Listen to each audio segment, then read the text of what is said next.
예, 반갑습니다. 토요 성경 공부 오신 여러분들을 환영합니다. 네, 오늘은요 생명의 빵이라는 말씀으로 우리가 계속 강해를 이어나가겠습니다. 오늘은 요한복음 6장 22절에서 40절 말씀까지 공부를 하도록 하겠습니다. 지난주에 저희는 오병이어의 기적들에 대해서 공부를 했고요. 또 그때 이제 유대인의 무리들이 그걸 많이 이렇게 많은 무리들이 이제 5천 명이나 됐으니까요. 남자만 이제 그거를 다 기적을 경험을 했죠. 그런데 문제는요. 이 유대인들이 그 기적을 보고서 그 오신 분, 그 예수님께서 메시아구나 이걸 알아야 되는데 도리어 그들은 예수님께서 그냥 배불러 먹여주시는 분 이 정도로만 알았어요. 그러니까 예수님께서 생명의 빵으로 오신 그 영원한 생명을 주시려고 오신 분이라는 것보다는 그저 이 땅 가운데서 배불리 먹게 해주시는 분 그렇게만 생각을 했다는 데 문제가 있습니다. 자, 오늘 말씀을 통해서 한번 유대인들의 상황을 우리가 살펴보도록 하겠습니다. 요한복음 6장 22절에서 24절입니다. 그 다음 날 바다 건너편에 서 있던 사람들이 그분의 제자들이 탄 배 외에는 다른 배가 거기 없는 것과 또 예수님께서 자기 제자들과 함께 그 배로 돌아가지 아니하시고 그분의 제자들이 따로 가는 것을 보니라. 이 말씀은 뭐냐면요. 이제 오병이어의 기적을 행하시고 이 제자들을 먼저 배에 태워서 이제 바다 건너로 이렇게 보내신 거예요. 예수님은 거기 안 타셨어요, 분명히. 이제 그 말씀이고요. 그분의 제자들이 따로 가는 것을 보니라. 사람들이 봤습니다. 그러나 다른 배들이 디베랴를 떠나 주께서 감사를 드리신 뒤에 그들이 빵을 먹던 곳으로 가까이 왔더라. 그러므로 사람들이 거기에 예수님도 계시지 않고 또 그분의 제자들도 없는 것을 보고 자기들도 배를 타고 예수님을 찾으며 가버나움으로 갔습니다. 그러니까 본인들도 이제 그 예수님께서 강을 건너가셨구나 해가지고 이제 그리로 간 거죠. 그런데 그들이 어떻게 봤냐면 분명히 예수님께서는 그 배에 타지 않고 제자들만 지금 간 걸 본 거예요. 그럼 여기 지금 예수님께서 왜 제자들만 먼저 배를 태워 보냈냐면요. 똑같은 사건, 오병이어 사건을 기록한 게 또 다른 복음서에도 있지만 마태복음에는 이 부분을 조금 더 세밀하게 이렇게 기록했어요. 마태복음 14장 22절, 23절에 그 상황을 이렇게 말씀하세요. 즉히 예수님께서 자기 제자들을 강권하사 자기가 무리들을 보내는 동안 배를 타고 자기보다 앞서 건너편으로 가게 하시고 라고 했습니다. 이제 제자들은 먼저 가게 했어요. 예수님은 안 가셨고요. 무리들을 보내신 뒤에 기도하러 따로 산에 올라가셨다가 저녁이 되매 거기 홀로 계시더라. 어때요? 예수님께서는 지금 제자들과 함께 바다 건너는 것이 아니라 따로 계셨다가 무리들을 다 보내고 산에 가셔서 기도하신 거예요. 그리고 거기에서 하룻밤을 머무신 거죠. 그러니까 우리 예수님께서 여우도 머리 둘 곳이 있는데 예수님은 머리 둘 곳이 없다라는 것은 집이 없다는 거거든요. 실제 예수님께서는 산에서 묵으셨어요. 집이 없이. 자, 산에 올라가셨던 이유는 기도하러.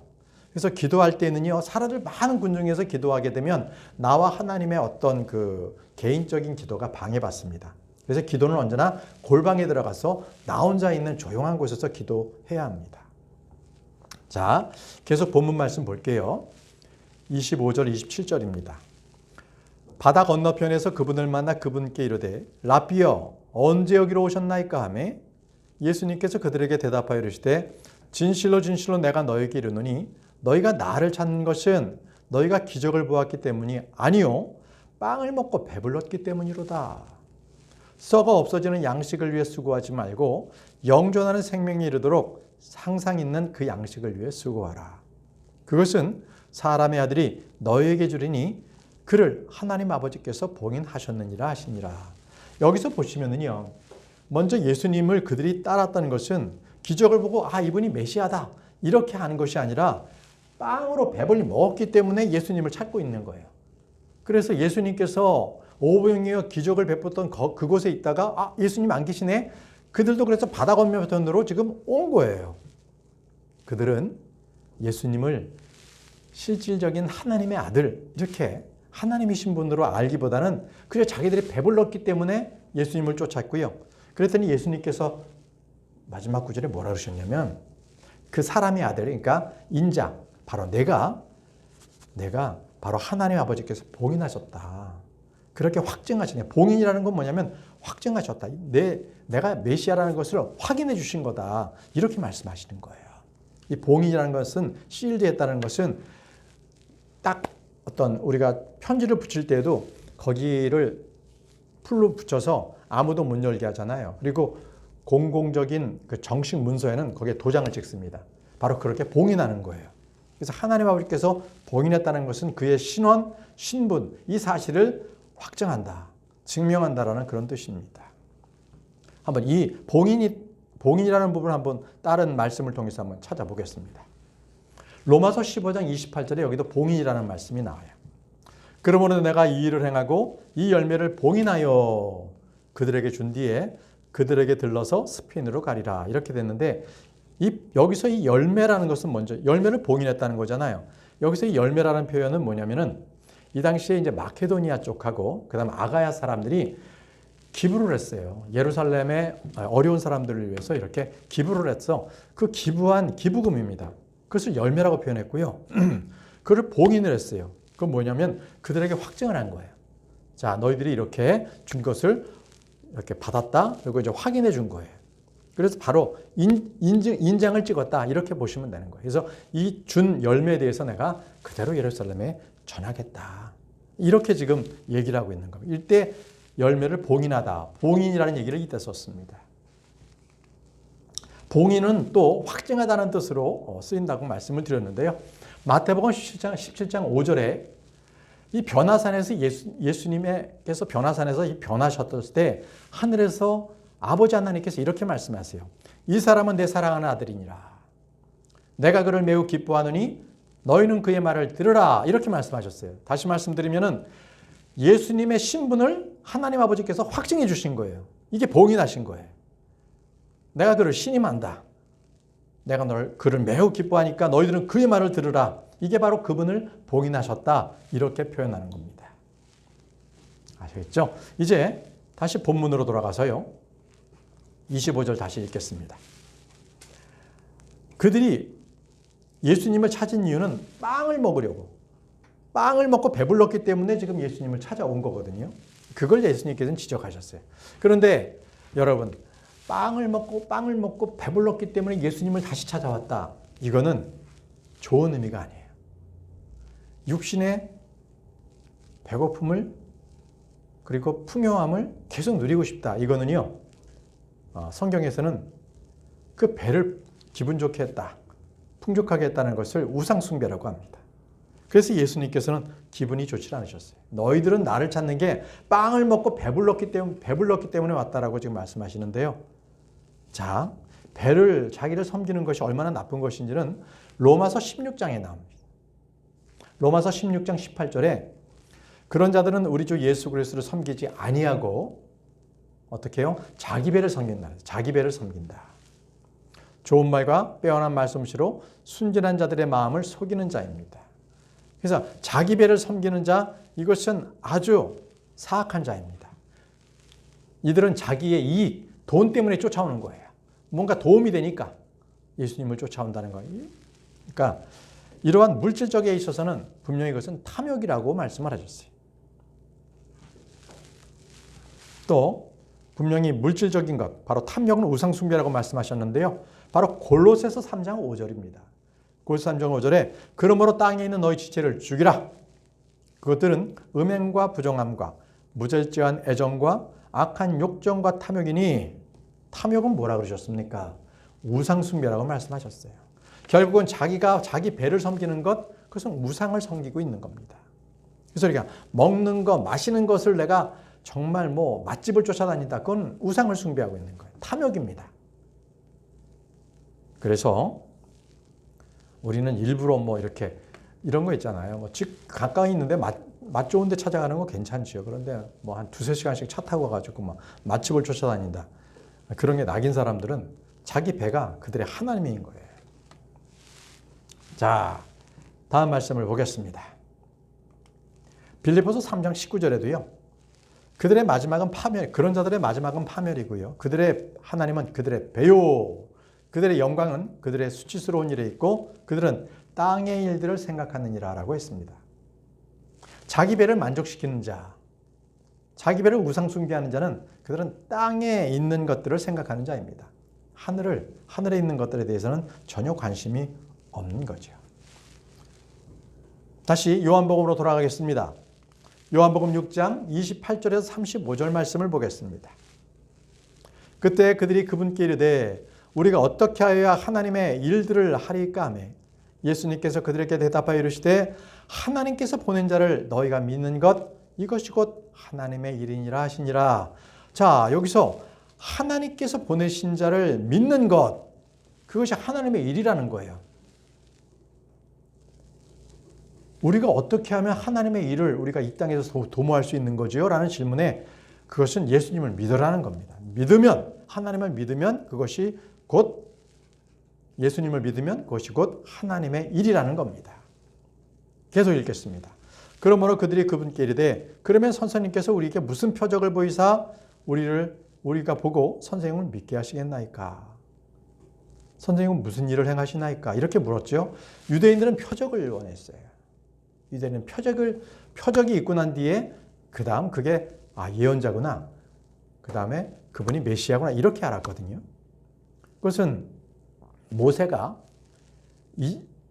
이스라엘 백성들을 이집트에서부터 구원해낼 때에도 먼저 10가지 재앙을 이집트에 막 모든 것을 나타냈잖아요. 그 이후에 이스라엘 백성들은 뭔가 예언자가 오면 그는 꼭 기적을 베풀어야만 예언자로 알았던 거예요. 그래서 예수님께도 그렇게 묻는 거예요. 선생님께서는 어떤 이적을 저에게 보여주시겠습니까? 이런 거거든요. 무슨 일을 행하실 거예요? 이렇게 물었던 거예요. 자, 그랬더니 예수님께서 뭐라고 말씀하시냐면 기록된 바 그가 그들에게 하늘로부터 빵을 먹였도다 한 것 같이, 이건 이제 유대인들이 하는 얘기예요. 예수님께 우리 조상들은 사막에서 만나를 먹였나이다 하매 그때 예수님께서 그들에게 이르시되 진실로 진실로 내가 너희에게 이르노니 모세가 너희에게 하늘로부터 그 빵을 주지 아니하였느니라. 오직 내 아버지께서 너희에게 하늘로부터 참빵을 주시나니 하나님의 빵은 하늘로부터 내려와 세상에 생명을 주는 자니라 하시니라 라고 했습니다. 자, 여기서 보게 되면 우리 조상들은 사막에서 만나를 먹었습니다. 그랬거든요. 그러니까 이 유대인들은 계속적인 관심은요, 실질적으로 이 물리적인 그 먹는 빵에 대해만 관심이 있지 영적인 빵에는 관심이 없는 거예요. 영원한 생명은 생각지도 못하고, 그죠? 하루하루 먹는 그 빵에 대해서 관심을 갖고 있는 거예요. 그래서 우리 조상 모세는요, 사막에서 우리 조상들에게 만나를 줬습니다. 이랬거든요. 그랬더니 예수님께서 하나님의 빵, 하나님께서 주시는 빵은 하늘로부터 내려온 거다. 그것은 바로 세상에 생명을 주는 바로 나다. 이렇게 설명하는 거예요. 내가 바로 하나님께서 보내신 빵이다. 이렇게 말씀하고 계십니다. 그때 그들이 그분께 이르되 주여 이 빵을 항상 우리에게 주소서 하매 예수님께서 그들에게 이르시되 내가 곧 생명의 빵이니 내게 오는 자는 결코 줄이지 아니할 것이요 나를 믿는 자는 결코 목마르지 아니하리라. 목마르지 아니하리라. 자, 먼저 히브리서에 보게 되면요, 하나님의 빵은 하늘로부터 내려와서 세상에 생명을 준다라는 것이 바로 예수님이 그분이 예수님이시다라는 것이 바로 이 다윗의 시편에 이렇게 예언되어 있어요. 그것을 히브리서에서 이것을 인용한 거거든요. 바울이. 자, 이 말씀을 제가 먼저 읽겠습니다. 자, 그러므로 그분께서 세상에 들어오실 때 이르시되 희생물과 헌물은 주께서 원치 아니하시고 오직 나를 위하여 한 몸을 예비하셨나이다. 죄로 인한 번제물과 희생물들은 주께서 기뻐하지 아니하시나이다. 그때 내가 말하기를 오 하나님이여 보시옵소서.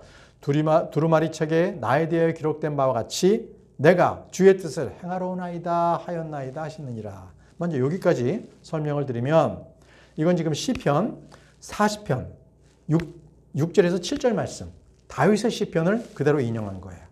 희생물과 헌물은 주님께서 원치 아니하십니다. 그리고 오직 나를 위해서 한 몸을 예비하셨습니다. 바로 이 말씀이거든요. 이것은 뭐냐면요. 옛날 언약하에서의 그 드렸던 희생제물과 그리고 이 헌물들은 주님께서 원치 않는 거예요. 이제 주님께서 새 언약을 준 거예요. 새 언약을 주시는데 그 새 언약이 바로 예수 그리스도라는 겁니다.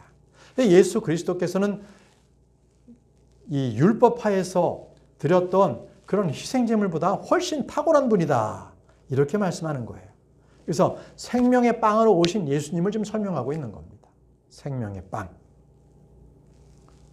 계속 히브리서 이 뒷절까지 계속 제가 읽겠습니다. 9절까지를. 위에서 그분께서 이르시기를 희생물과 헌물과 번제물과 죄로 인한 헌물은 주께서 원치도 아니하시고 기뻐하지도 아니하시나이다 하였느니라. 왜요? 이제 예수님께서 오셨기 때문에 이젠 더 이상 동물로서 그런 것들 희생제물 드리지 말아라는 거예요. 더 좋은 게 좀 왔다. 바로 생명의 빵으로 오신 예수님이시다라는 거예요. 예수님. 자, 그것들은 율법에 따라 드리는 것이라. 그 뒤에 그분께서 이르시기를 오 하나님이여 보시옵소서 내가 주의 뜻을 행하러 오나이다 하였으니 그분께서 첫째 것을 제거하심은 둘째 것을 세우려 하심이라 라고 했습니다. 자, 이 다윗의 시편은요. 지금 예수님 계시기 바로 이때보다 무려 1000년 전입니다. 1000년 전에 지금 다윗이 예수님의 말씀을 기록한 거예요. 예언을 한 겁니다. 그래서 여기서 지금 보면 둘째 것을 세우려 하십니다 라고 했던 것은요. 바로 예수 그리스도의 몸을 드리러 오는 거예요. 우리 저 주에 만찬할 때 빵을 먹잖아요. 그 빵이 예수님의 몸입니다. 우리가 빵을 찢어서 이렇게 먹으면 그것은 예수님의 몸이 우리의 죄 때문에 다 찢기신 거예요. 그거를 지금 상징하는 거거든요. 여기서 둘째 것을 세우신다는 것은 첫째 것은 동물들이고 둘째 것은 예수님께서 생명의 빵으로 오신 거예요. 그래서 예수님께서 둘째 것으로 오셨는데 성경에는 그분을 둘째 사람이라고 합니다. 하늘로부터 나신 분. 보세요. 고린도전서 15장 47절에 첫째 사람은 땅에서 나서 땅에 속하거니와 둘째 사람은 하늘로부터 나신 주시니라. 둘째 사람은 예수님을 말씀하세요. 그러니까 이제 첫째 사람은 이제 폐해진 거예요. 첫째 사람은 아담으로부터 시작이 된 거죠. 그래서 우리는 새 사람을 입어야 돼요. 둘째 사람, 예수 그리스도처럼 새 사람을 입는 겁니다. 그것은 새롭게 창조가 돼야 되는 거죠. 어떻게 해요? 예수님을 믿으면 내 영이 새롭게 태어납니다. 거듭났다라고 얘기합니다. 그것을 새 사람이라고 합니다. 나의 육신은 옛사람이라고 합니다. 이젠 나의 새 사람과 이 옛사람, 이 육신은 예수 그리스도를 믿는 순간 우리는 영적 할례를 받아서 육신과 그리고 혼이 딱 분리가 됩니다. 손으로 하지 않은 할례를 우리는 받게 된 거죠. 고린도전서 15장 45절에 그러므로 기록된 바 첫사람 아담은 살아있는 혼이 되었더라 함과 같이 마지막 아담은 살려주는 영이 되었느니라. 여기서 마지막 아담은 둘째 사람 예수 그리스도입니다. 그분은 살려주는 영이 되신 거예요. 영원한 생명, 빵이 되신 거죠. 아담은 살아있는 혼이 되었던 거죠. 하나님께서 호흡을 불어넣어 주셨기 때문에 그가 살아있는 혼이 되었습니다. 그래서 우리 사람은 영과 혼과 몸이 있게 된 거죠. 자, 계속 말씀드리겠습니다. 요한복음 17장 2절에는요. 예수님께서 빵으로 오신 것을 이렇게 설명하셨습니다. 아버지께서 그에게 모든 육체를 다스리는 권능을 주셨사오니 이것은 아버지께서 그에게 주신 모든 자들에게 그가 영원한 생명을 주게 하려 하심이니이다 라고 했습니다. 이 말씀은 바로 예수님께서는 생명의 빵이다. 영원한 생명의 빵, 하나님께 주신 빵이라고 지금 말씀하고 있는 겁니다. 세상의 모든 사람들, 모든 인류에게 주님께서는 빵으로 주신 겁니다. 이 빵을 먹는 자마다 영원한 생명을 얻습니다. 우리 주님께서는 이 육신의 이 생명을 잠시 연장시켜주는 분이 아니라 영원한 생명을 우리에게 주시는 분이십니다. 자, 마태복음 7장 21절에는요. 아버지의 뜻을 행하는 자가 예수 그리스도를 믿는 자라는 것을 설명하고 계세요. 그러니까 이 말씀은 하나님께서 보내신 자를 너희가 믿는 것, 그것이 바로 하나님의 일이다라고 아까 말씀을 드렸었죠. 29절에 그 말씀에 대한 연장선상의 설명입니다. 내게 주여 주여 하는 자가 다 하늘의 왕국에 들어가지 아니하고 오직 하늘에 계신 내 아버지의 뜻을 행하는 자라야 들어가리라. 아버지의 뜻을 행하는 자, 바로 예수님을 믿으라는 게 아버지께서 행하라는 거죠. 아버지께서 원하시는 것은 예수님을 믿는 것입니다. 그래서 우리가 예수님을 믿는 것은 우리 행위로 믿는 게 아닙니다. 로마서 4장 5절 오직 믿음입니다. 일을 하지 아니할지라도 경건치 아니한 자를 의롭게 하시는 일을 믿는 자에게는 그의 믿음을 의로 여기시느니라.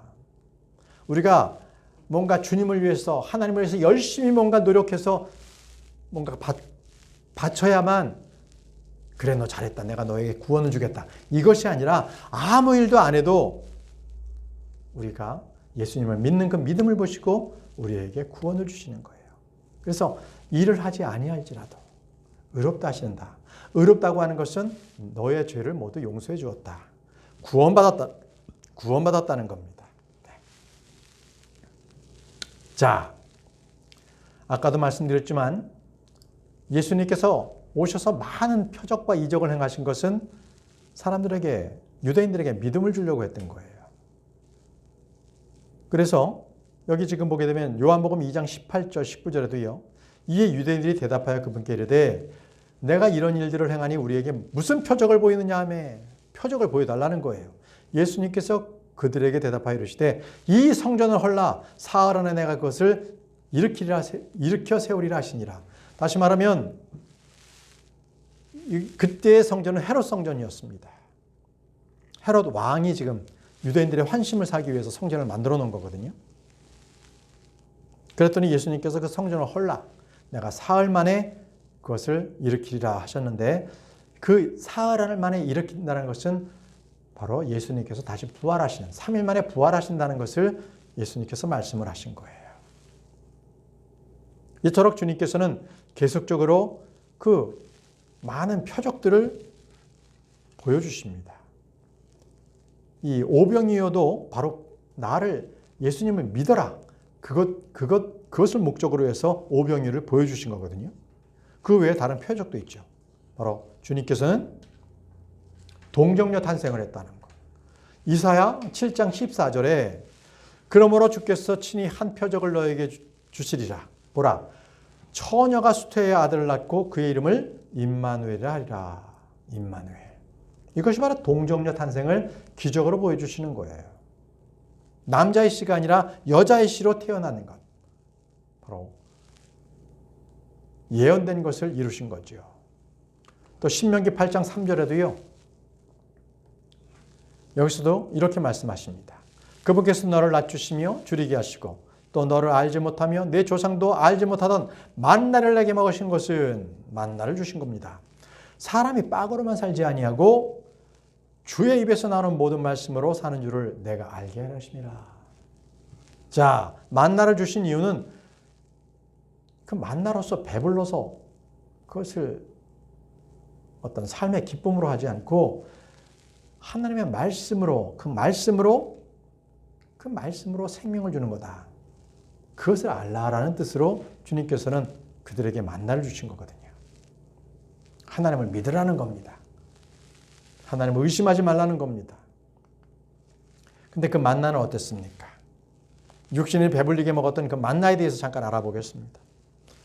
출애굽기 16장 20절에는요. 그럼에도 불구하고 그들이 모세의 말에 귀를 기울이지 아니하고 그들 중에 몇 사람이 그것을 아침까지 남겨두었더니 거기서 벌레가 생기고 냄새가 나므로 모세가 그들에게 노하니라. 뭡니까? 만나는요. 영원한 게 아니었어요. 만나는 하루만 지나면 벌레가 생기고요. 썩었습니다. 냄새가 났습니다. 악취가 났어요. 자, 그것이 바로 배를 배불리게 했던 만나였거든요. 그러면 만나가 무엇인지 설명해 드리겠습니다. 만나는요, 이 붉은 용과 관련되어 있습니다. 붉은 용. 계시록 12장 3절에요.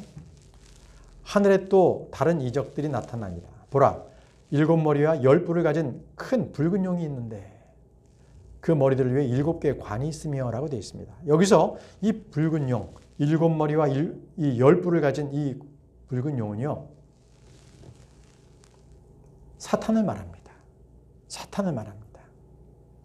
그리고 이것은 리워야단이라고도 합니다. 리워야단. 여러분 아시죠? 우리가 둘째 하늘 위에 깊음의 물이 있습니다. 그리고 그 위에 이제 셋째 하늘에 하나님의 왕자가 계시죠. 바로 그 깊음 속에, 둘째 하늘 위에 있는 그 깊음의 바닷속에 사는 게 리워야단입니다. 그 리워야단을 주님께서, 하나님께서 머리를 잡으셔서 그걸로 이스라엘 백성들을 먹이신 거예요. 자, 일단 이 리워야단을 봅시다. 이사야 27장 1절, 그날에 주께서 자신의 매섭고 크고 강한 칼로 꿰뚫는 뱀 리워야단, 곧 저 구부러진 뱀 리워야단을 벌하시며 바다에 있는 용을 죽이시리라. 자, 바다에 있는 용을 뭐라고 하냐면 리워야단이라고 합니다. 리워야단은 또 다른 말로 구부러진 뱀입니다. 예. 바로 그 뱀을 주님께서 잡으셨어요. 잡아서 그것을 이 천사들의 음식으로도 썼고요. 만나로도 땅에 내려보내셨다는 겁니다. 자, 시편 74편 13절에서 14절 말씀에 주께서 주의 능력으로 바다를 나누시고 물들 가운데 있는 용들의 머리를 깨뜨리시며 리워야단입니다. 그죠? 용들. 리워야단의 머리를 산산조각 내시고 그를 광야에 거주하는 백성에게 먹을 것을 주시며, 광야에서 주님께서 먹을 것을 주신 게 아까 뭐였죠? 만나. 만나가 뭐였냐면 리워야단의 머리를 산산조각 내시고 그걸 만나로서 광야에 있는 백성들에게 뿌려서 먹게 하신 겁니다. 그러니 이 리워야단 죄덩어리 아닙니까? 사탄. 그러니 하루만 지나도 썩는 거예요. 악취가 나고 벌레가 생기는 겁니다. 네. 이 사탄은요, 이 대환란 때도 그가 한번 죽습니다. 거의 다 죽다가 그가 다시 살아나는데요.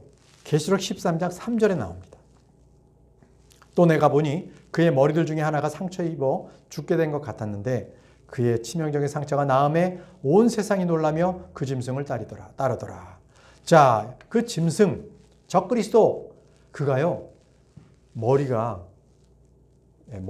아마 그 당시에 뭔가 암살을 당하는 것 같아요. 그래서 머리에 큰 상처를 입고 죽게 됐어요. 그런데 그가 기적적으로 다시 살아납니다. 그러니 그 모습을 보고 많은 이들이 이제 그 짐승을 따라서, 적그리스도를 따라서 그를 믿습니다. 그를 믿게 되는 거예요. 바로 하멜의 아들로서 이 용의 머리 중에 하나가 적그리스도가 바로 태어나는 거죠. 자, 그렇지만 여러분, 우리는 이렇게 썩어질 것, 적그리스도의 그 리워야단의 머리로서 난 그 만나처럼 단순히 육체의 배를 배불리는 그런 만나처럼 그것을 원하지 않습니다. 우리는 하나님을 따라야 합니다. 디모데전서 6장 6절에 그러나 만족하면서 하나님을 따르는 것, 이것을 경건이라고 합니다. 가들리스. 경건은 큰 이득이 되니라. 하나님을 따르는 것, 경건이 큰 이득이 된다고 했습니다. 우리는 배불리 먹는 것에 만족해서는 안 됩니다. 그것에 만족감을 가져서는 안 됩니다. 중요한 것은 예수님을 따르는 겁니다. 따르는 것을 만족하면서 따르는 것이 큰 이득이라고 주님께서는 디모데전서 6장 6절에 말씀을 하셨습니다. 자, 디모데전서 6장 10절에도요. 돈을 사랑하면 모든 악의 뿌리라고 말씀하셨습니다. 어떤 자들이 돈을 탐내다가 믿음에서 떠나 잘못하고 많은 고통으로 자기를 찔러 꿰뚫었도다. 여러분, 급하게 돈을 벌려고 한다면 그는 죄를 짓습니다. 돈은 꼭 우리에게 필요한 만큼만 있으면 됩니다. 그것을 더 많은 돈을 바라다가 결국은 죄악으로 떨어져 버립니다. 그래서 돈을 사랑함이 모든 악의 뿌리입니다. 결국은 악으로서 사람이 나타나는 것은 그 내면에는요, 다 돈을 사랑함에 있습니다. 좀 더 부유하고 싶고 좀 더 쌓아두고 싶고 이런 욕망이 결국은 죄의 뿌리입니다. 자, 다시 본문 말씀으로 돌아가세요. 요한복음 6장 36절에서 40절 말씀을 보겠습니다. 그러나 내가 너에게 이르노니 너희도 나를 보았을 때 믿지 아니하는도다 하였느니라. 아버지께서 내게 주시는 모든 자는 내게로 올 것이요 내게 오는 자는 내가 결코 내쫓지 아니하리라. 나는 내 뜻을 행하려고 하늘로부터 내려오지 아니하고 나를 보내신 분의 뜻을 행하려고 내려왔느니라. 자, 아버지께서 내게 주시는 자, 그들이 내게 올 것이요 내게 오는 자는 예수님께서는 결코 한 사람도 내쫓지 않는다고 하셨습니다. 누구든지 다 받아주신다고 했습니다. 자, 이 말씀을 보게 되면 그러면 극단적인 칼빈주의, 이건 잘못된 거죠. 사람은 그가 어떤 짓을 해도 끝까지 믿지 않다가 하나님의 완전한 그러한 권세에 의해서 그가 구원받는다. 자, 이런 예정된 사람만 구원받는다는 것은 잘못된 겁니다. 분명히 예수님께로 온 자, 그들을 아무도 내쫓지 않는다고 주님께서 말씀하십니다. 계속 읽겠습니다. 나를 보내신 아버지의 뜻은 이것이니 곧 그분께서 내게 주신 모든 것 중 내가 하나도 잃지 아니하고 마지막 날에 그들을 다시 일으키는 것이니라. 주님께서는 아버지께서 나에게 보내신 자, 다시 말하면 아버지께서 미리 예정하신 거예요. 예수 그리스도를 믿어라. 그것이 나의 뜻이다 했을 때 예수님을 내가 믿겠습니다 라고 따르는 자가 바로 예수님께 오는 거죠. 그랬을 때 예수님께서는 그들 중에 한 명도 잃어버리지 않겠다는 거예요. 다 구원해서 마지막 날에 다시 그를 일으키겠다는 겁니다. 그래서 나를 보내신 분의 뜻은 이것이니 곧 아들을 보고 그를 믿는 모든 자가 영존하는 생명을 얻는 것이니라. 예수님을 믿으면 영존하는 생명을 얻습니다. 그런데 여기서 보시면 마지막 날에 내가 그를 일으킨다고 말씀하셨거든요. 여기서 마지막 날이라는 것은요, 신앙자 심판입니다. 신앙자 심판. 자, 그러면 저와 여러분들은 예수 그리스도를 믿고 구원받았잖아요. 그럼 우리는 신앙자 왕자에 우리는 서지 않습니다. 우리는 그 전에 바로 1000년 전에 그리스도의 심판석에서 섭니다. 이거는 예수 그리스도를 믿는 자, 그분의 피로 죄씻김을 받은 자들이 그리스도의 심판석에서 서서 심판을 받되 그것은 구원을 잃어버리는 것이 아니라 예수님을 믿고 난 이후에 어떻게 행했느냐, 어떻게 하나님을 위해서 그들이 행했느냐에 따라서 보상과 상급을 받는 거예요. 그런데 여기 보면 마지막 날에 내가 그를 일으키리라고 했거든요. 이것은 분명히 신앙자 심판이에요. 그건 왜 그러느냐? 이거는요, 우리 시대의 믿음과는 달라요. 이때 요한복음 6장 말씀하실 때 예수님께서 십자가에 달려 돌아가신 거예요? 안 돌아가신 거예요? 안 돌아가신 거예요. 아직 안 돌아가셨으면 말씀하고 계시는 거예요. 그러니까 예수님께서 피를 흘리셨어요? 안 흘리셨어요? 아직 안 흘리셨어요. 피를 안 흘리셨기 때문에 아직 죄를 깨끗하게 우리가 용서받지 못한 거예요. 그래서 그 당시에 예수님을 믿고 구원받은 사람들은 우리처럼 바로 셋째 하늘로 가지 않고 그들은 이제 아브라함의 품 속에 있다가 그들은 마지막 날에 다시 일으켜져요. 다시 지하세계에 있다가 마지막 날에 일으켜져서 그때 신앙자 심판 때에 그들은 하나님께서 그들이 생명책에 기록되어 있기 때문에 그때 영원한 생명을 얻습니다. 이해되시죠? 우리하고는 완전히 다릅니다. 이게 그래서 하나님의 말씀은 이렇게 세대적으로 잘 구분해서 공부를 해야만 우리가 올바른 믿음을 취할 수가 있습니다. 지금 여기서 말씀하신 것은 저희 은혜 시대의 교회가 아니에요. 이때는 교회가 세워지지 않았어요. 교회는 언제 세워져요? 예수님께서 십자가에 달려 돌아가시고 피 흘리시고 부활하시고 난 뒤에 성령님께서 오셨을 때에 교회가 세워진 거예요. 이제 교회는 예수님과 한 지체죠. 그렇기 때문에 예수님께서 부활하실 때 우리도 부활합니다. 그런데 지금 요한복음 6장 36절 이때 말씀하실 때는 예수님께서 아직 십자가에 달려 돌아가시고 부활하실 때가 아니기 때문에 교회가 없는 시대였습니다. 이때 믿는 사람은 희망자 심판 때에 그들은 다시 부활합니다. 자, 그게 다른 점이고요. 자, 요한복음 5장 37절. 또 나를 보내신 아버지께서 친히 나에 대하여 증언하셨느니라. 너희는 아무 때에도 그분의 음성을 듣지 못하고 그분의 모습을 보지 못하였다고 말씀하셨습니다. 이 말씀은 아들을 보고 그를 믿는 모든 자가 영존하는 생명을 얻는다고 말씀하셨잖아요. 그러니까 아들을 보고 그를 믿는 자는요, 다시 말씀드리면 하나님 아버지를 본 거예요. 예수님만 본 것이 아니라 하나님 아버지를 본 건데, 하나님 아버지를 우리가 직접 보면요, 죄 있는 우리들이 보면요, 죽습니다. 그렇기 때문에 구약의 모든 예언자들도 직접 하나님 아버지를 보지 못했어요. 다 주의 천사, 하나님께서 예수 그리스도께서 인간의 몸을 입고 오기 전에 바로 사람의 몸으로서 이렇게 나타나신 게 바로 주의 천사거든요.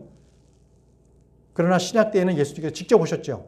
그분의 이름이 예수님이시고, 구약 때에는 아직 아들 하나님이시기 때문에 그때 땅에서 오셔서 각각 예언을 하신 말씀들은 주의 천사라고 하거든요. 그 주의 천사는 바로 하나님의 아버지께서 현현하신 거예요. 직접 하나님을 보면 죽습니다. 모세도 하나님을 내가 직접 보고 싶습니다 했을 때 모세에게 직접 보지 않고 바위 틈에 숨어 있게 하고 하나님께서 지나가시고 하나님의 뒷모습만 보게 했어요. 네. 자, 그래서 예수님을 본 자는 하나님의 그 형체를 본 겁니다. 고린도후서 4장 4절. 그들 속에서 이 세상의 신이 믿지 않는 자들의 마음을 가려 하나님의 형상이신 누구요? 그리스도의 영광스러운 복음의 빛. 빛이 그들에게 비치지 못하게 하였느니라. 하나님의 형상이신 그리스도라고 말씀하고 계십니다. 하나님의 형상, 그분은 예수님이시다. 또 히브리서 1장 3절. 거기는요, 하나님의 영광의 관체시요 그분 자체의 정확한 형상이시며 자신의 권능의 말씀으로 모든 것을 떠받치시는 이 아들께서는 친히 우리의 죄들을 정결하게 하신 뒤에 높은 곳에 계신 존엄하신 분의 오른편에 앉으셨느니라. 여기서 보게 되면 바로 그분 자체의 정확한 형상이라고 그랬잖아요. 이게 바로 세 분 하나님의 이 위격 그 자체거든요. 정확한 형상입니다. 하나님의 형상, 그것이 바로 예수님이시다. 이렇게 말씀하십니다. 또 그분의 몸 안에는 하나님의 충만하심이 거하십니다. 골로새서 2장 9절. 그분 안에는 하나님의 신격의 모든 충만함이 몸으로 거하고 이렇게 되어 있습니다. 그분의 몸 안에는 하나님의 신격, 삼위일체, 그분이 예수 그리스도 안에 거하신 거예요. 육신의 몸을 입고 오신 바로 몸이신 그 예수 그리스도 안에 바로 세 분 하나님께서 존재하신 거예요. 그래서 주님께서 이렇게 말씀하신 거죠. 빌립에게 하나님을 보여주십시오라고 했을 때 이렇게 말씀하셨어요. 요한복음 14장 9절에 예수님께서 그에게 이르시되 빌립아, 내가 이렇게 오랫동안 너희와 함께 있었을 때 내가 아직도 나를 알지 못하느냐? 나를 본 자는 누굴 봤다고요? 아버지를 봤다는 겁니다. 아버지. 어찌 내가 말하기를 우리에게 아버지를 보여주소서 하느냐? 나를 본 자는 아버지를 봤다고, 아버지 하나님을 본 것이다라고 말씀을 하고 계십니다. 예. 자, 그러므로 우리는요, 주의 이름을 부르셔야 합니다. 그분을 부르는 자마다 구원을 얻습니다. 그분은 하나님이시기 때문에 그렇습니다. 나를 본 자는 아버지를 본 것이다. 로마서 10장 13절. 누구든지 주의 이름을 부르는 자는 구원을 받으리라. 그렇습니다. 우리는 바로 하나님이신 바로 그 예수님, 바로 그분을 믿는 자, 그분의 이름을 부르는 자는 구원을 받습니다. 마지막 말씀입니다. 요한복음 5장 28절에서 29절. 이 말에 놀라지 말라. 무덤 속에 있는 모든 자들이 그의 음성을 듣고 나올 때가 오고 있나니 선을 행하는 자들은 생명의 부활로 악을 행하는 자들은 정죄의 부활로 나오리라. 예수 그리스도를 믿으면 그 이름은 생명책에 기록됩니다. 그러나 악을 행하는 자는 부활했었을 때 그들은 이제 사망으로 브로스로 던져집니다. 그땐 지옥도 브로스로 던져집니다. 믿지 아니하는 자에게는 하나님의 진노가 머물러 있습니다. 오늘도 우리는 송현역에 가서 전도를 했습니다. 많은 사람들에게 예수 그리스도 하나님의 사랑을 받아들이라고 했습니다. 화해 연문을 받아들이라고 했습니다. 그것이 하나님의 사랑입니다. 그러나 그 하나님께서 보여주신 것을 믿지 아니하였을 때 그에게는 정죄의 심판만 있게 됩니다. 자, 이제 우리는 예수 그리스도를 믿는 자로서 하나님의 신 바로 예수 그리스도 그분을 전해야겠습니다. 다 같이 기도하고 마치도록 하겠습니다.